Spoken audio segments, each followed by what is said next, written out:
Hi, everybody, and welcome to another episode of the Double 18 podcast live stream.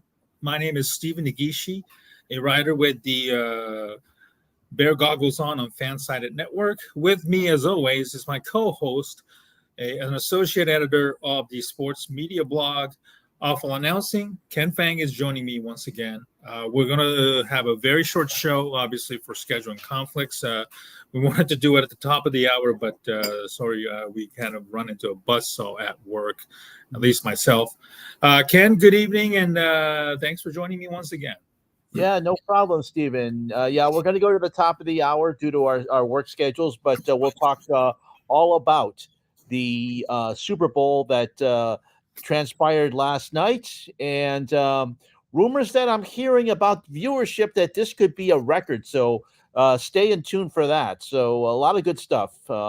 Great stuff. And Stephen, let's start right off by talking about last night's Super Bowl. And we'll talk first of all about the Kansas City Chiefs. And definitely a dynasty. And we said this last week, don't bet against Patrick Mahomes. And, Right. I said it was going to be a blowout. Obviously, I was wrong. San Francisco came in very well prepared. But we'll talk a little bit later on about how unprepared they were, especially going into overtime. But let's first talk about the first half, Stephen. San Francisco coming in extremely well prepared, making Patrick Mahomes look rattled, rushing quite a bit. And it was Brock Purdy who looked like he was the better quarterback, at least in the first half last night. Yeah, the first quarter was a bit of a snooze fest, 0-0. Both teams committed, I think, maybe correct me, Ken. I know 49ers committed a turnover inside the 20. Yeah, and then from there, the Chiefs, McCaffrey fumbled. And then from there, Chiefs, unfortunately, really struggled to move the ball.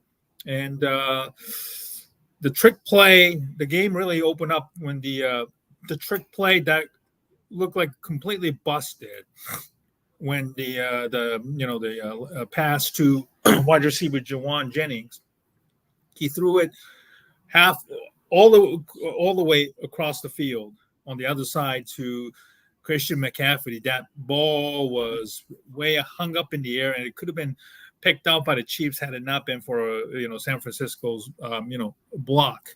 And McCaffrey just caught the ball and just ran it straight into the end zone for a touchdown, the first one of the game. Of course, that was previously the 49ers scored on a field goal early in the second quarter by rookie Jake Moody from Michigan, who had been kind of struggling, but he kicked the longest field goal in Super Bowl history, which is kind of shocking given the history of Super Bowl. And then the Chiefs just look completely discombobulated. We all know about the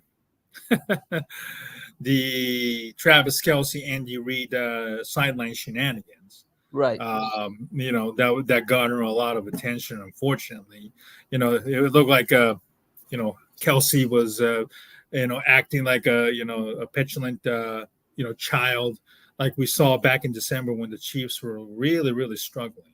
And then it was not a good look on him. It looked like because he was taking it out on Andy Reid. Because I think that was when the Chiefs themselves fumbled when they were, in the end zone.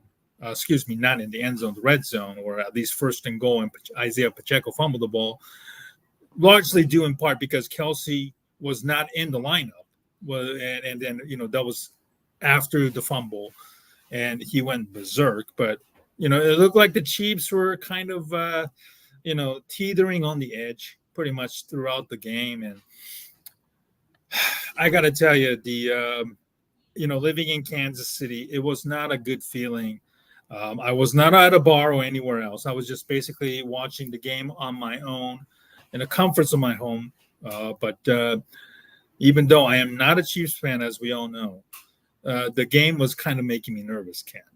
Yeah, I have to say that there's something about the Kansas City Chiefs and 10-point deficits that they like to get behind by 10 points and then to somehow come rushing back. Yeah. I did feel for a while that San Francisco's defense was making Patrick Mahomes feel very rushed. He was not comfortable, especially in the first half. But Mm-hmm. then in the second half, especially after the fumble, Mm-hmm. especially after the muff punt that Luter actually that hit off his toe and Yeah. forcing Ray McLeod to try and recover it, that swung momentum. And the Chiefs were able to at least get the lead. They got a field goal before that, and also another, I believe, another touchdown. But then that swung momentum around. That gave the Chiefs a lot of confidence. And not only that, for some reason, again, I don't know what it is about Kyle Shanahan, but he somehow likes to forget that he has the best offensive weapon on the bench, and that Yes. is Christian McCaffrey. The Chiefs could not stop him. The Chiefs defense was getting tired. And when you run a guy like Christian McCaffrey, who all he has to do is lean forward and automatically get 4 or 5 yards, and you don't throw the ball, and you throw the ball, and for somehow and this is what Steve Spagnuolo does. He will try to rush the passer and rush and make you confused, and that's what happened to Brock Purdy for in the second half. Spagnuolo began to rush him, and all you had to do to offset that is to hand the ball off to Christian McCaffrey, and then all of a sudden he's into your secondary. He didn't do that, especially during several times. I think extended. I think someone counted. I think 26 offensive plays that they, or at least a good chunk of time that Christian McCaffrey didn't get the ball. What are you doing, Kyle Shanahan? So I'm very down on Kyle Shanahan and some of his decisions last night, and Mm-hmm. of course, there's nothing he could do about a blocked extra point, but that, Mm-hmm. of course, gave Andy Reid a little bit of wiggle room, especially on the game-tying drive. He didn't have to worry about an extra point or going for a touchdown. He knew he had the luxury in case that as they got down close to the game-tying for the game-tying drive, they knew that if they didn't even get the touchdown, they could tie the game. And Right. but again, it's bad decisions by Kyle Shanahan, at least in my opinion. Stephen, what do you think? I totally agree. You gave up a draft capital to get Christian McCaffrey, Right.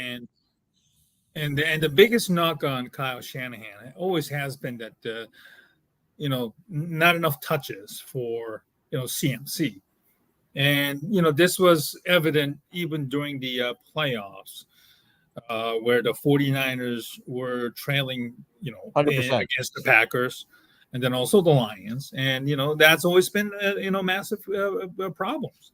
He is without a doubt probably I think he's number one, and that you could make an argument that Deebo Samuel is 1A, but as long as McCaffrey goes, that's how far the 49ers will go.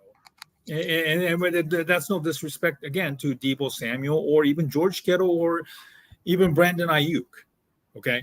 But you got him for a reason. He was kind of like maybe the last missing piece for that 49ers offense under Shanahan. And, and it's not a coincidence that the 49ers have been to, the NFC Championship the year before, and then they made it to the Super Bowl this year. Largely in the strength of CMC, and for Shanahan to completely, I'm not going to say blatantly ignore, but to kind of have like a brain fart moment, to not give him the ball at a critical moment. And I can remember that one particular moment in the fourth quarter. With 2 minutes, just that, shortly after the 2-minute warning. I think it was 3rd and 4, if you remember, Ken. That's when I believe, the 49ers were, ended up throwing the ball.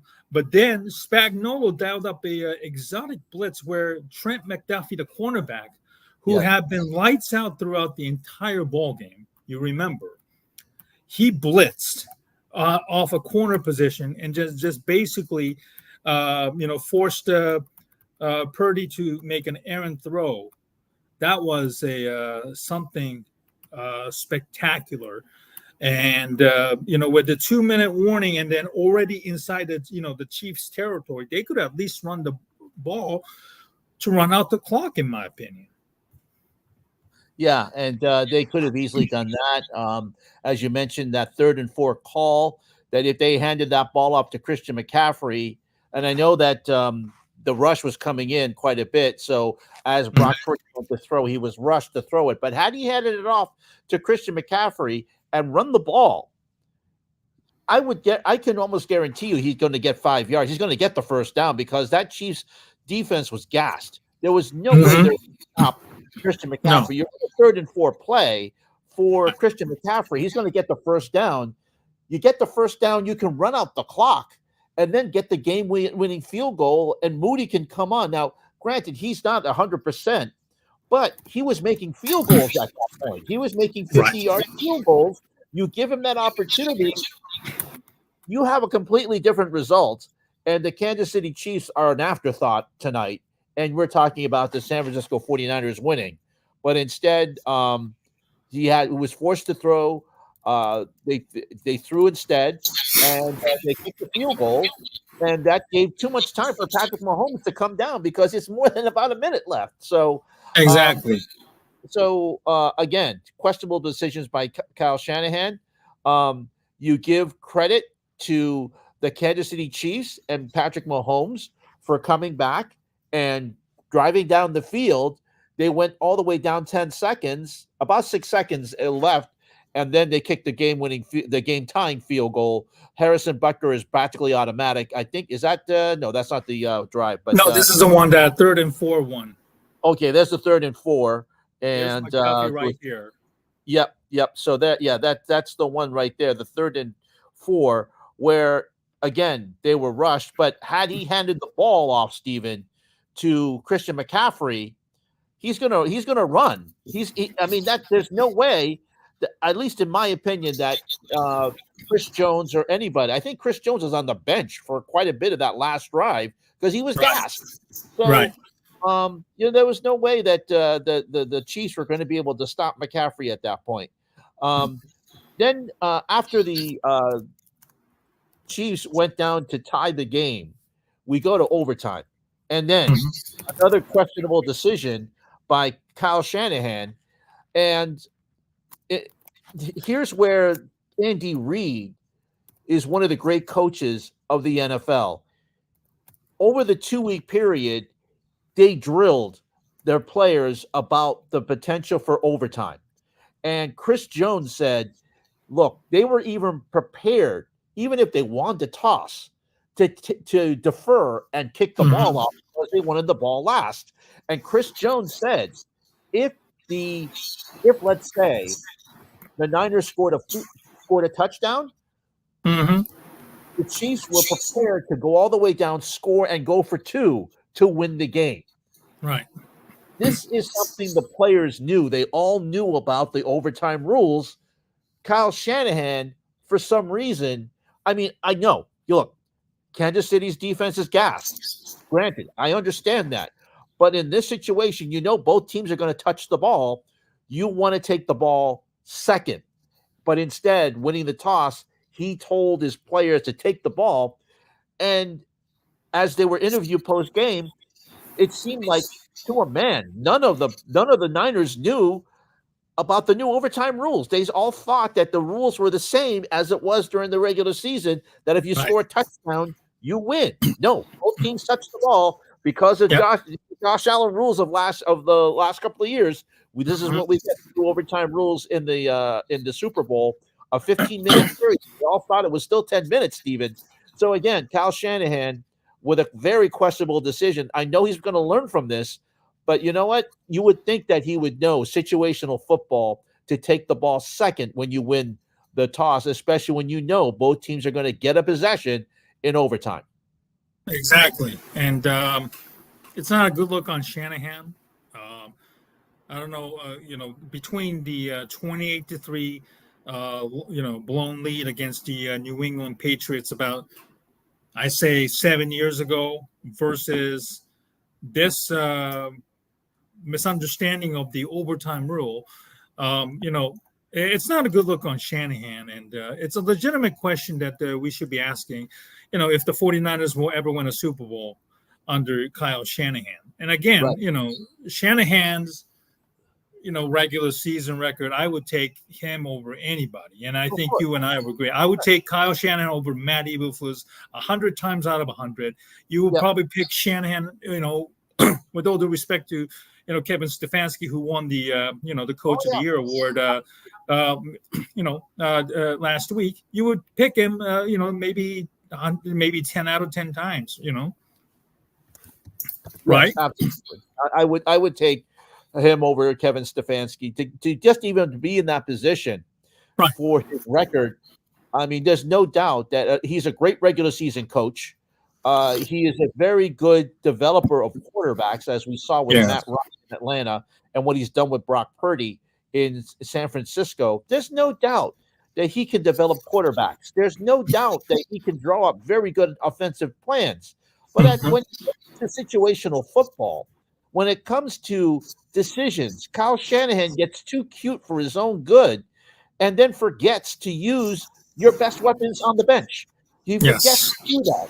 And he makes decisions. We saw this in Super Bowl 52 against the New England when he was the offensive coordinator for the Falcons, drawing up plays, trying to do passes instead of running the football, and it's also going for it on fourth down when he should be kicking a field goal. He seems like he hasn't learned his lessons, Stephen, and I don't know. I said a couple weeks ago that I didn't believe that Kyle Shanahan would ever win a Super Bowl, and then I hedged my bet after he won the playoff games to get to the Super Bowl again. But I'm with you. I doubt very much that Kyle Shanahan can actually get the job done until he proves it in a big time situation, and he almost did. The team almost won despite his decisions. But again, I really tend to doubt that he could get the job done. Now, to be fair, on that fourth down play near the Chiefs, correct me if I'm wrong, Ken, near the red zone, on 4th and 3, there was a gutsy throw that, call, Purdy to, George Kittle, got the first down. And then maybe about one or two plays later, the 49ers took the lead on Juwan Jennings' a touchdown pass. Right. So, at least, with plenty of time left on the clock, I believe, still early in the fourth quarter, Shanahan made the right gutsy decision, and that's and that was a good call there. But overall, as a whole, entire whole game itself, it's it leaves a lot to be desired. And I know there was I forgot what gambling site was on Twitter. Was already posting, should Shanahan be fired? It should be like, and I retweeted, check back in 2 years, and if the 49ers can't win anything in the next 2 years with Brock Purdy, the Mr. Irrelevant, the last pick in the 2022 draft, still on his very, very modestly cheap rookie contract. And if they can't win anything in those next 2 years, then I think, the 49ers would probably feel like it's time to move on. If we're still seeing the similar things that we saw, we saw last night with, the 49ers, even next year and even the following year, because then, Brock Purdy will no longer be a cheap rookie quarterback. And then, the 49ers will also have to make a decision after next year.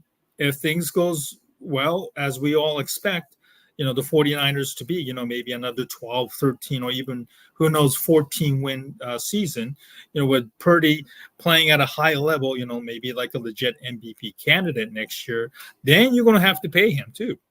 Yeah. And Purdy, at least in my opinion, is no longer the so-called, game manager.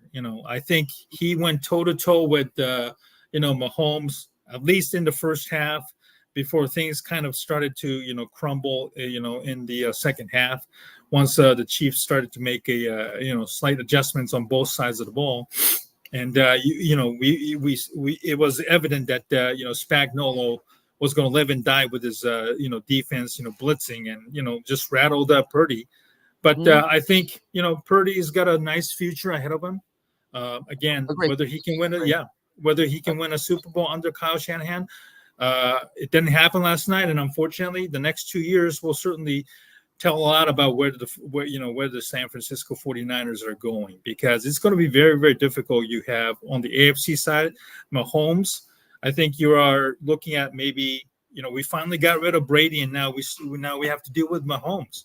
On the side of the AFC, and then you have Josh Allen, and then you have reigning MVP Lamar Jackson, and if Joe Burrow returns healthy, and as long as he stays healthy, you can never discount the the Cincinnati Bengals. At least they made it to the Super Bowl 2 years ago. So yeah.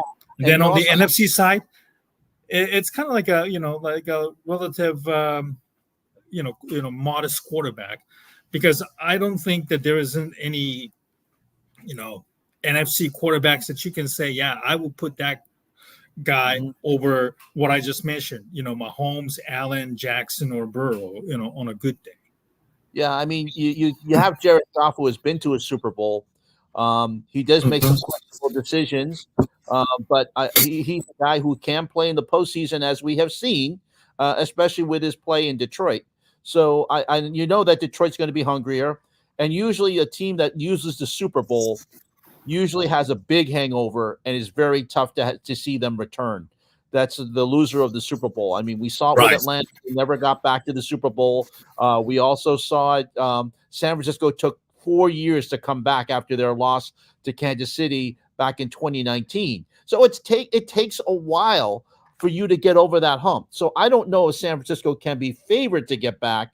It's going to be very difficult for them to do so, especially the way they lost. So I would say, while they would be a favorite for me to see them at least get back to the playoffs, that Los Angeles, I don't know about the Rams in their division.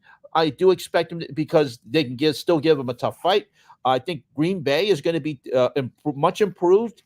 Detroit's going to be hungry to get back, and those are the teams that I can see that can give San Francisco a challenge for the top of the NFC next year, Steven. And of course Dallas, of course, too. We'll see how, if they one more year under Mike McCarthy, to see if they can come back. But that's going to be interesting to see. But of course, we have a whole season to talk about this, and we all have the draft too, and we have the combine, Steven. So we have a lot of stuff to go over for the NFL for the next 12 months, for the next 9 months until we get preseason back again.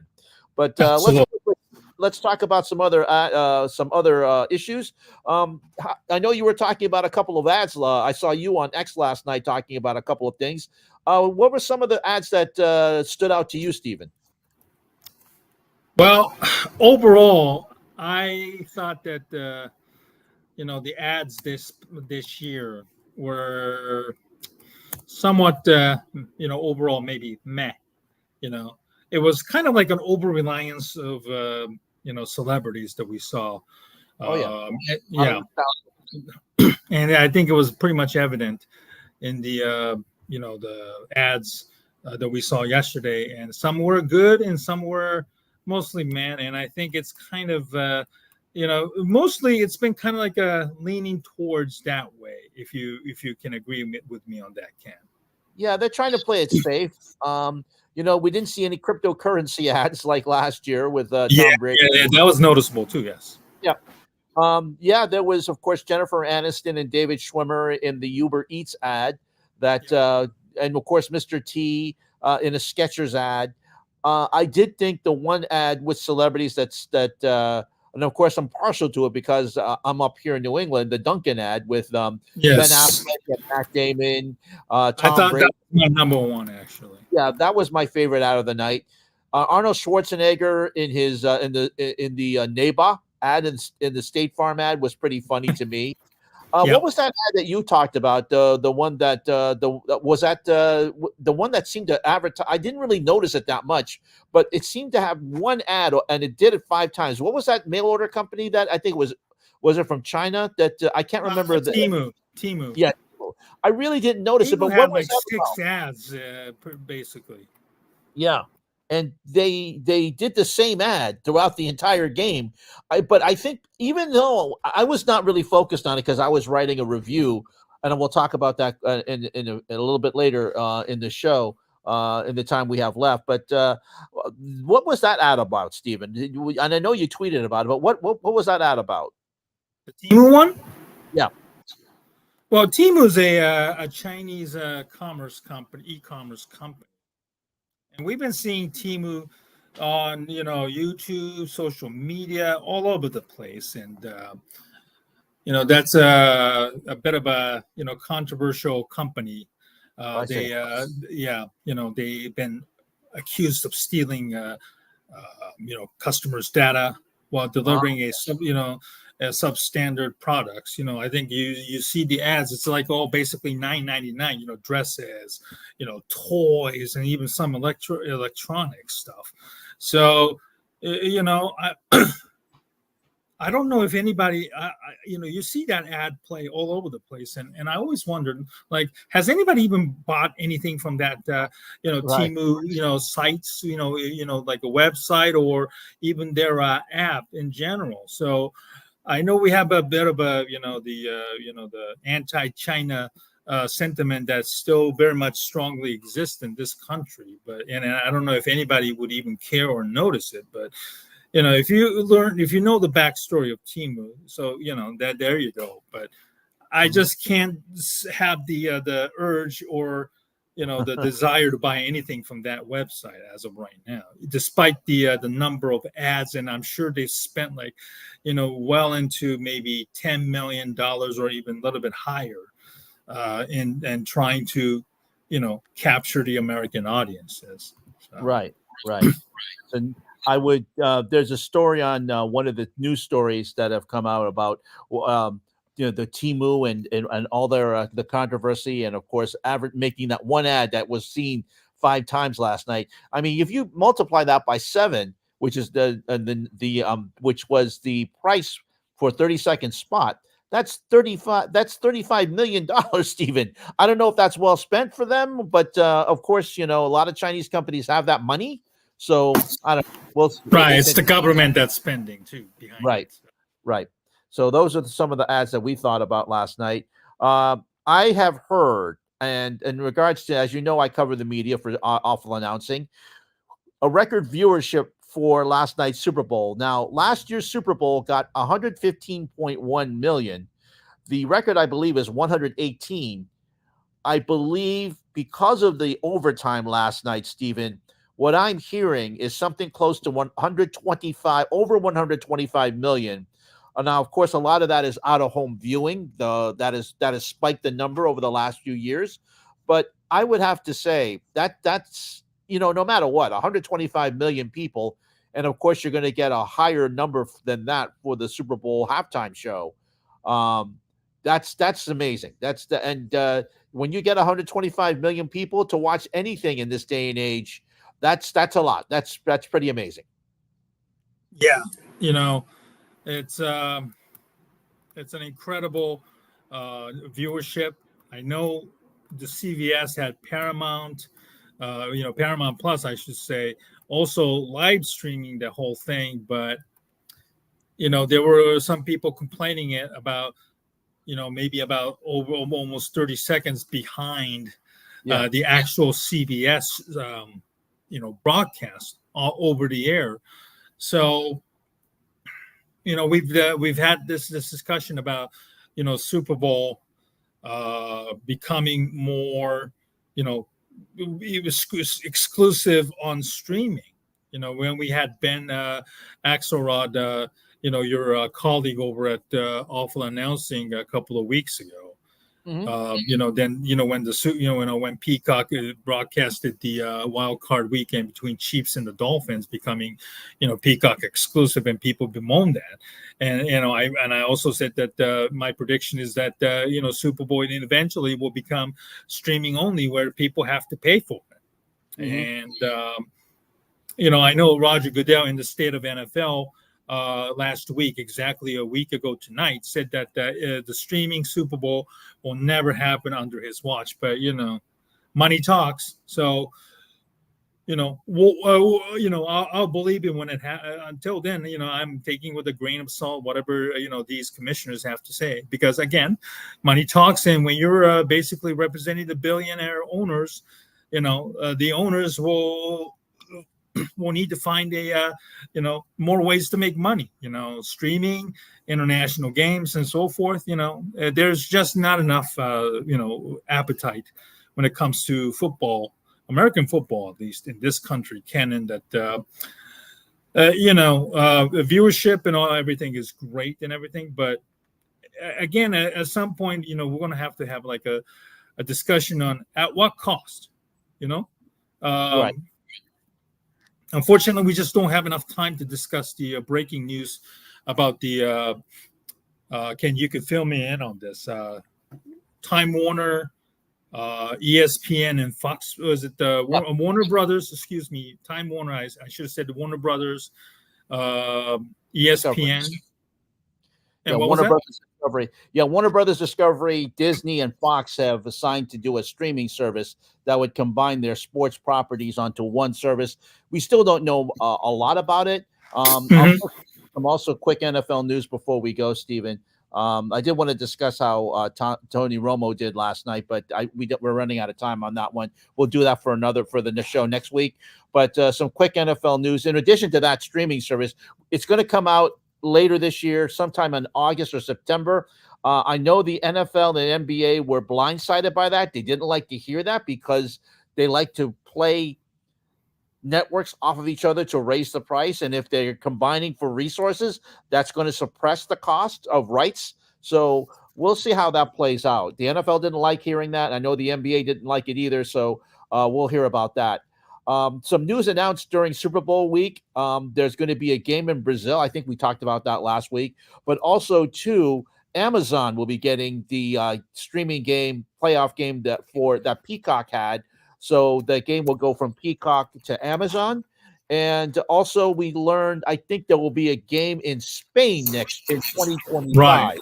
So, and Santiago Bernabeu, home of Real Madrid, which is a phenomenal stadium that was recently renovated. And I hate saying anything to praise Real Madrid because I'm a FC Barcelona fan. But right. We said this last week, the globalization of NFL, whether you like it or not, again, largely due in part to owners wanting to expand and make more money, is not going to stop anytime soon. And then also, I'm sure you were going to touch on this, but the Hall of Fame classes were also announced, last week, and here are the official inductees: Dwight Freeney, a terrific pass rusher, very undersized guy out of Syracuse, but he had a very productive career. Randy Gradishar, probably a senior nominee because obviously with the linebacker with the Broncos for 10 years during their 70s and early 80s. As a Bears fan, I'm very, very excited that my Bears have at least 3 people inducted, starting with Devin Hester. I don't think we will never ever see a player like his caliber as the NFL continues to scale down, or eventually may get rid of the the kickoff returns for called safety of the game. Andre Johnson, who primarily played his career with the Texans, well deserving. Steve McMichael, another a terrific mainstay of that 85 Bears defense, nicknamed Animal. Unfortunately, he's currently battling ALS and has been bedridden and looked incredibly in bad shape for the last couple of years. But I'm glad I'm finally glad he made it, and Yeah. he should have gotten in maybe a little bit sooner. Yes. Hopefully, Mongo will be still alive by the time he's inducted, Yeah. and be able to get there some way somehow. And then another former Bear, and it's kind of funny to call him a former Bear, but Julius Peppers, a terrific pass rusher. Great player. Yeah. He was a mainstay of the Bears team the last time, when they were, relevant.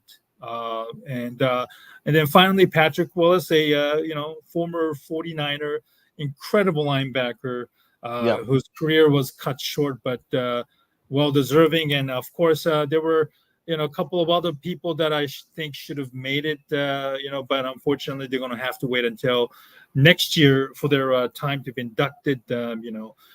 Antonio Gates unfortunately did not make it. So did Torrey Holt, Reggie Wayne, and you're going to have a new class of Hall of Famers.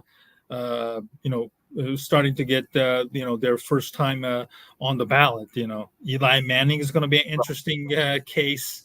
But that's the most notable name that I can think of on top of my head will be on the ballot for the very first time. So, there's going to be more and more people who are likely to be inducted. Unfortunately, I think it looked like to be a very defensive heavy ones, and going to be interesting. That a lot of the defensive players were officially being inducted. We're going to see maybe a new crop of defensive players entering the Hall of Fame in 2025, because they're going to be a more and more deserving first time candidates that are going to be up and coming, and you're going to have to start clearing out these veterans who have been on the ballot for quite some time in order to give the first timers their dues as well. So it's going to be very, very interesting, Ken, and I'm very, very sorry my work was kind of gotten in the way. No, it's okay. Unfortunately, we're going to have to cut it short because obviously Ken is on the East Coast and it's 9 o'clock already. And Ken, obviously you started your very first new job. Congratulations! That was on your X timeline as you were writing about the Tony Romo and Jim Nantz, and we're going to probably touch on that our next broadcast. We'll do that next week, and then we'll talk more about the other sporting news as well, and maybe touch a little bit more on the streaming merger and how it impacts each leagues and so forth as we get more details on this matter.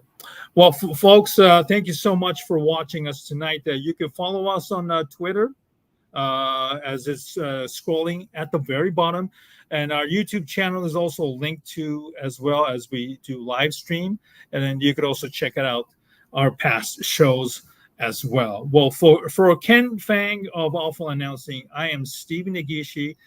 We thank you for joining us, and good night, and we look forward to seeing you on our next show, hopefully next Monday. Thank you very much, and hope you enjoyed your Super Bowl, and we'll see you next time.